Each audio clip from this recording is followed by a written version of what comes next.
नमस्कार, heart attack Bharat देख रहे हैं आप। मैं हूं दिवाकर विक्रम सिंह। आज धनतेरस है और धनतेरस की इस शाम को मैं आपको याद दिलाऊं कि मैंने एक वीडियो बनाया था और उस वीडियो में कहा था इस बार पाकिस्तान भी दिवाली मनाएगा। और वो एक सटायर था, वो एक ऐसी चुटकी थी या एक ऐसी बात थी जिसमें बहुत कुछ संकेत था। उस वीडियो का मैं लिंक दूंगा, आप देखिएगा। और आज पाकिस्तान के सामने वही सारी स्थितियां प्रस्तुत हो रही हैं और पाकिस्तान जो भारत को कई फ्रंट पर घेर कर एक साथ कई लोगों को इस तरह से भारत के खिलाफ भड़का रहा था कि भारत की पिटाई एक साथ की जाए, ये उसकी मंशा थी। लेकिन वो एक्टिवेट हो उसके पहले भारत ने लगभग पूरी तरीके से टू फ्रंट वॉर की स्थिति में पाकिस्तान को डाल दिया था। और आप उस वीडियो के अंश को सुनिएगा जब लोग पाकिस्तान या इंडिया या अमेरिका पर चर्चा कर रहे थे, तब हमने ये कहा था कि अमेरिका अब पाकिस्तान के जरिए या उसके उत्साह को इतना बढ़ा देगा, इतने ज़्यादा उसको चने के डंठल पर बैठा देगा कि पाकिस्तान इस बार गिरेगा तो उसे बहुत चोट लगेगी। अफगानिस्तान के 2500 किलोमीटर के डूरंड लाइन पर जिस तरीके से अफगान फोर्स अब पाकिस्तान पर हमला करने के लिए तैयार हो रही है, उससे इतना तो तय है कि अब आने वाले 2 से 3 महीने पाकिस्तान को युद्धरत स्थिति में रहना ही होगा। और ये सब कुछ पाकिस्तान और अफगानिस्तान के बॉर्डर पर होगा। धनतेरस का आज दिन है।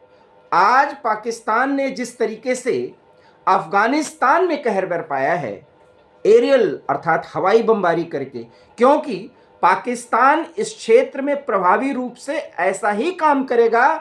वो जानता है कि उसकी सेना किसी भी कीमत पर जमीनी लड़ाई में अफगानों से नहीं लड़ सकती। और इसलिए परंपरागत युद्ध, जिन्हें हम कन्वेंशनल वॉर कहते हैं, उस वॉर की स्थिति में अफगानिस्तान पर हवाई हमले पाकिस्तान करेगा। लेकिन हवाई हमले में भी वो इतनी महारत हासिल नहीं रखता, इसलिए जितने हवाई हमले होंगे उसमें अफगान नागरिक, निर्दोष नागरिक ज़्यादा मारे जाएंगे। और बॉर्डर पर जब जमीनी लड़ाई, छापामार युद्ध होगा तो अफगान पाकिस्तानियों को पानी पिला पिला के मारेंगे। और ये स्थिति अभी तो शुरुआत है। अफगानिस्तान के विदेश मंत्री आमिर खान मुत्तकी जब 7 दिन एक तरीके से भारत में रहे और भारत को भाई बताते हुए पाकिस्तान को भी डिप्लोमेटिक तरीके से संभल जाने का आग्रह भरे अंदाज में जो चेतावनी दे रहे थे, तब पाकिस्तान बौखला गया और उनके यहाँ रहते ही पाकिस्तान ने अफगानिस्तान पर हमला कर दिया। पाकिस्तान वैसे इतनी हिम्मत रख नहीं रहा था, ये इतना तो आकलन वो करना जानते हैं। लेकिन अमेरिका ने अपने हितों को सिद्ध करने के लिए, और जिस तरीके से बगराम एयरबेस पर उसने बात कही थी कि हमें बगराम एयरबेस चाहिए अफगानिस्तान का, और अफगानिस्तान के तालिबान की तरफ से साफ साफ बगराम एयरबेस किसी भी विदेशी को देने से इनकार किया गया, तो पाकिस्तान के जरिए डोनाल्ड ट्रंप ने अफगानिस्तान में वो कहर बरपाने का फैसला कर लिया है जिसकी मिसाल या जिसका उदाहरण आप पिछले 4 दिनों से पाक अफगानिस्तान बॉर्डर या काबुल में देख रहे हैं। लेकिन इसके आगे की भी बात है कि अभी तो वो हमास और इजराइल का युद्ध समाप्त भी पूरी तरीके से नहीं करा पाए हैं। वो अफगानिस्तान और पाकिस्तान के बीच संघर्ष विराम कराने की बात कर रहे हैं। अपने मित्र सऊदी और कतर के जरिए अफगानिस्तान को संभालने और संभलने के लिए कह रहे हैं, कहलवा रहे हैं। डोनाल्ड ट्रंप को पता है 20 साल अफगानिस्तान में बिता करके उन्हें बहुत बेआबरू होकर के वापस लौटना पड़ा था, उन्हें अर्थात अमेरिका को। और अमेरिका ने जल्दबाजी में इतने हथियार छोड़ दिए थे कि आज उसी हथियार के दम पर कम से कम डूरंड लाइन की जमीनी लड़ाई में पाकिस्तान का बहुत ज़्यादा खून खराबा होगा। और क्यों भूल रहे हैं, अभी तो टीटीपी पाकिस्तान के अंदर अपने सुसाइड बॉम्बर्स को एक्टिवेट ही नहीं कर रही है, इसलिए वो फ्रंट खुल चुका है। अब मैं आपको एक और बात याद दिला दूं, भारत की तरफ से हर एक जिम्मेदार अधिकारी, सैन्य अधिकारी की बात मैं कर रहा हूं, या सरकार में बैठा हुआ हर जिम्मेदार मंत्री या प्रधानमंत्री यही कह रहे हैं, इस बार का युद्ध बड़ा भयानक होगा। और हमारे रक्षा मंत्री 3 बार ये कह चुके हैं, और अब तो ये कह रहे हैं कि जो भारत पाकिस्तान को जन्म दे सकता है, वो उसके आगे वो बोल भी नहीं रहे कि क्या कर सकता है, अर्थात उसे खत्म भी कर सकता है। भारत की तरफ से बार बार अब ये कहा जा रहा है, इस बार युद्ध का फ्रंट क्या होगा, इसकी पाकिस्तान को कल्पना भी नहीं होगी। 2 फ्रंट वॉर, डूरंड लाइन पर जिस तरीके से अफगान फोर्सेस पाकिस्तान के खिलाफ एक्टिवेट हुई हैं, क्या आपको नहीं लगता कि पाकिस्तान को एक फ्रंट पर पूरी तरीके से लड़ने के लिए मजबूर कर दिया गया है? लेकिन हमें दुश्मन को कमजोर नहीं समझना चाहिए। पाकिस्तान को यह पता है कि भारत और अफगानिस्तान का जो ये सहयोग हो रहा है, जो एक दूसरे के प्रति समर्थन है, अंततः 2 फ्रंट वॉर की स्थिति में पाकिस्तान को आना पड़ेगा। वो पाकिस्तान जो भारत को बांग्लादेश, म्यांमार, चाइना, इन सब के जरिए घेरने की कोशिश कर रहा था, उसके एक्टिवेट होते होते भारत ने वो एक्टिवेशन मोड न सिर्फ पाकिस्तान को बल्कि डोनाल्ड ट्रंप को भी दिखा दिया, और डोनाल्ड ट्रंप भी मुश्किल में हैं। वो गल्फ के देश मसलन सऊदी अरेबिया, कतर, जो पाकिस्तान के भी दोस्त बने हुए हैं, और पाकिस्तान का तो एलाई है सऊदी अरेबिया, और इतने मिन्नत करने के बावजूद भी सऊदी अरेबिया कह रहा है युद्ध रोक दो, वो पाकिस्तान का समर्थन नहीं, सहयोग नहीं कर रहा। और करे भी क्यों? क्योंकि पाकिस्तान तो इस समय अमेरिका के इशारे पर एक ऐसे जगह पर अपना उंगली डाल चुका है जहां से उसे सांप काटेगा ही काटेगा।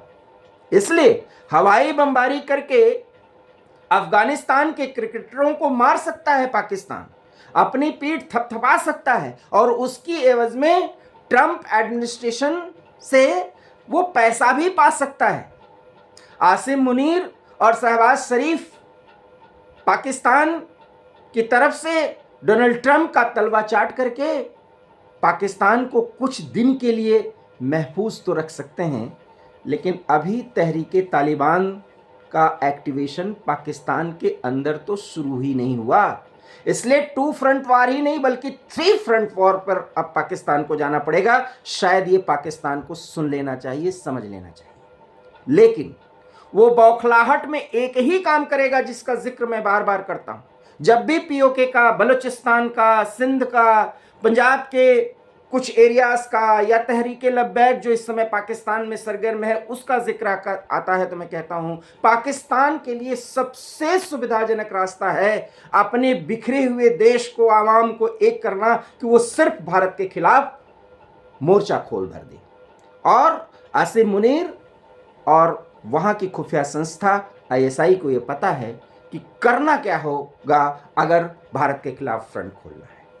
उसको जम्मू कश्मीर या इसी कुछ एरिया में एक ऐसी कार्रवाई करना होगा जिसमें भारत उसका जवाब देने के लिए मजबूर हो जाए, और इस बार जो जवाब देगा भारत वो बहुत ही खतरनाक होगा, इसलिए वो पूरी तरीके से युद्ध का स्वरूप होगा। ऐसे में आसिम मुनीर को ज्यादा मुस्लिम उम्मा के समर्थन पाने की उम्मीद है, और इसलिए इस बार की दिवाली अफगानिस्तान के बॉर्डर पर पाकिस्तान बम फोड़ रहा है और उसके भी क्षेत्र में बम फूट रहा है, तो दिवाली तो मन रही है, लेकिन भारत को बेहद सतर्क रहना होगा, और जो कि भारत सतर्क है, क्योंकि आसिम मुनीर के पास एकमात्र रास्ता अब बचता है कि वो भारत के खिलाफ फ्रंट खोल दें। और इसलिए जब भी हम हार्ट अटैक भारत पर किसी सैन्य विशेषज्ञ, विशेष करके कर्नल वीरेंद्र शाही सर के साथ जब भी बैठ करके हमने बात की, हमने आपको बताया इस बार की ठंडक या ठंड का महीना, या यूं कह सकते हैं दिसंबर से लेकर के फरवरी तक बहुत ही खतरनाक होने वाला है। और इस बार फ्रंट इंटरनेशनल बॉर्डर, पीओके के एरिया और एलओसी पर बहुत ज़्यादा खतरनाक होगा। और आज रक्षा मंत्री राजनाथ सिंह ने स्पष्ट कह भी दिया है, इस बार जो होगा वो बहुत ही ज़्यादा कठोर होगा, कड़ी कार्रवाई होगी, जिसमें पाकिस्तान को ये सोचने के लिए मजबूर होना पड़ेगा कि क्या उसका वजूद रहेगा भी या नहीं। इसका जवाब भी आसिम मुनीर दे रहे हैं और वो कह रहे हैं कि एक छोटी सी भी गलती अगर पाकिस्तान को उकसाने की गई तो फिर परमाणु युद्ध हो सकता है। बड़ी कार्रवाई करने की बात वो भी कह रहे हैं। इसलिए भारत के चेतावनी को वो जिस गीदड़ भपकी वाले अंदाज में बयान कर रहे हैं, इतना तो स्पष्ट है कि इस बार दिवाली के दिन से लेकर आने वाला फरवरी भारत और पाकिस्तान के बीच एक बड़े संघर्ष का संकेत दे रहा है, जिसकी झलक फिलहाल अफगानिस्तान के बॉर्डर पर पिटते हुए पाकिस्तान की स्थिति को देखकर समझा जा सकता है, उसे महसूस किया जा सकता है। आने वाला समय बहुत ही टेंस होगा, संघर्ष भरा होगा और डिस्ट्रक्शन से ओतप्रोत होगा, जिसमें पाकिस्तान को अपने वजूद को बचाने के लिए अमेरिका के सामने न सिर्फ गिड़गिड़ाना पड़ेगा, बल्कि मजबूर होकर के उसके सामने बहुत कुछ स्वीकार भी करना होगा। इसलिए उस समय के इंतज़ार तक बेहद सतर्क रहिए। धनतेरस की शुभकामनाओं के साथ दिवाली की भी ढेर सारी शुभकामनाएं हार्टअटैक भारत की तरफ से। हमारा ये वीडियो पसंद आया हो तो इसे लाइक कीजिए, शेयर कीजिए। हमारे चैनल हार्टअटैक भारत को प्लीज़ सब्सक्राइब कीजिए अगर आपने सब्सक्राइब नहीं किया है। बहुत बहुत धन्यवाद। नमस्कार।